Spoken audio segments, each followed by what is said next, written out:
Hi, my name is Willie D, and I'm putting this journal together so it'll help other people with their journey with cancer. Now, I am 71, 6 feet, 185 pounds, living in Arizona, retired. My wife passed away a couple of years ago, so it's just myself and my little doggie. And I'm going to put this journal together so that people could understand what to expect with their journey. Now, it all started about 4 months ago. I woke up one morning and my left side of my neck was pretty painful. I figured I slept wrong and I just had a stiff neck, but it went on for 3 or 4 days and it was quite painful.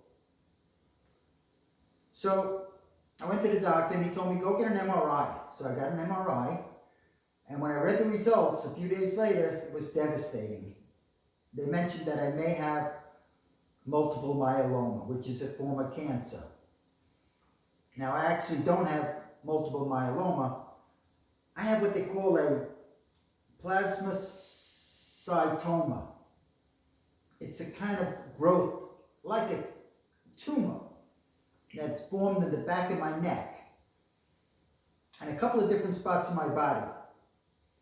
So after seeing an oncologist and a couple of people, they realized that this is what I had and that it needed treatment. And unfortunately, this naughty disease did eat away a large portion of my C1 vertebrae. Now, the C1 vertebrae is right under the base of the skull. It joins with the C2, and it causes most of your rotation in your neck, and it's unfortunately one of the most sensitive areas. So with this plasmacytoma, it actually has deteriorated quite a bit of my bone on the C1 vertebrae. And I have no choice but to get surgery to stabilize my neck.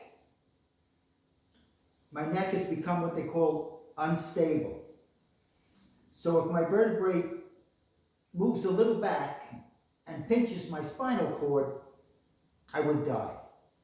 So after about 2 or 3 months of running to different doctors and talking to different people, I decided that I really have no other choice but to go in for surgery for stabilization of my neck.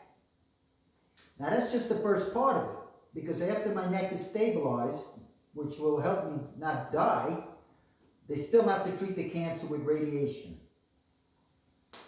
Now, unfortunately for me, this is a very long operation, about 5 hours. It's very risky, lots of risks involved, but I really have no choice and I have to go through this surgery. Once the surgery is completed, I'll probably be in the hospital for 3 or 4 days for pain management, and then I would be able to go home. But I still have to treat the cancer. Now, they will treat this cancer with radiation treatment. I would get 25 days of radiation treatment on my neck. They did find the cancer in my 2 ribs and on my thigh bone. They call them a lesion. It actually just eats away at the bone. A lot of people don't know they have it until they fall down, they break a leg, they get an x-ray, the doctor tells them that, unfortunately, your leg broke because the cancer ate away your bone. And unfortunately, I have it in just about the worst spot in C1 and C2, which are the top vertebrae just under the base of my skull. So when your spine becomes unstable, it's a very tricky situation because unfortunately, I don't have that much pain now, and I have very limited motion because it does hurt. But if I move too far, the vertebrae could pinch the spinal column and I could die. So I really have no choice. The first step is to stabilize my neck. 2 weeks later, I would go for radiation treatment, which consists of about 25 days. It's not that painful. And the radiation would burn up the cancer in my neck, ribs, and thigh. And I would be basically cancer-free, hopefully. And at that point, I need to heal. The bone has to kind of grow back. It doesn't really grow back. It kind of scars over. And hopefully it kind of blends and actually fuses with the vertebrae and gives me stability. The surgery I'm going to go through will help me with my neck and keep the neck stabilized so I don't die. The surgery is quite long, 5 hours.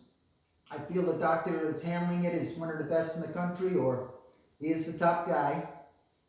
And he has told me that you should survive the operation. Of course, there's always complications, but they still need to treat the cancer afterwards. So, again, about 2 weeks later, I will go for the radiation treatment. And once the radiation treatment is finished within about 25 days, I would have to probably wait a good 3 or 4 months before the bone could actually fuse and grow back and try to mend everything and kind of like welds it all together, and my neck would be stable. I wouldn't have cancer. Now I will lose a lot of rotation. I'll be only able to turn from my hips. My neck could go up and down a little bit. And the sad part is I really don't have that much pain now at all. So here I am going in for the surgery. This is going to be the night before surgery. I'm going to be required to wear a tough collar. It's called the Alpine Vista.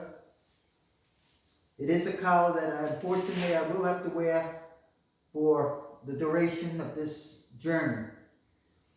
It could be 3, 4, maybe even 5 months or longer before the bone heals. The collar is very difficult to wear, but again, I don't have a choice. And I hope this journal helps people understand what they need to do and how my journey goes. Let's hope it goes successfully, and within a month or 6 weeks, I'll be cancer-free. My neck will be stabilized, and then I just have to hope that the bone fuses and grows back, which they tell me it will grow back. It kind of grows back like a scar and forms scar tissue and helps you heal and fuses all the bones together. So it's a really naughty hand that I was dealt, but I have to play it out. I'm going to put the collar on to show you what it looks like. It's all padded. It's not that uncomfortable, but you got to wear it 24/7 for 5 months, so it's a nightmare, but do I have a choice? No. Collar goes up, goes around, Velcro holds it in. You want one finger in here. If you can't get 2 fingers in, it's too loose. And as you can see, it's not the best looking collar, but I'm going to be stuck in this unfortunate thing for a good 4 or 5 months.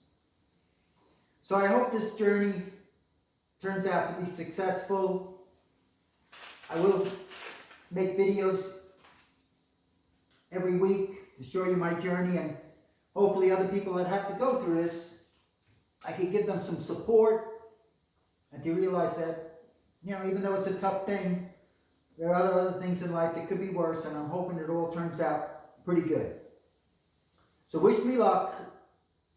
And this is day 1, the night before surgery tomorrow morning. And I will be back with other videos to show you how the progress goes. Good luck to you people, and hopefully you'll never have to face this. But if you do, at least you'll have a little information about the journey and what's involved. Take care.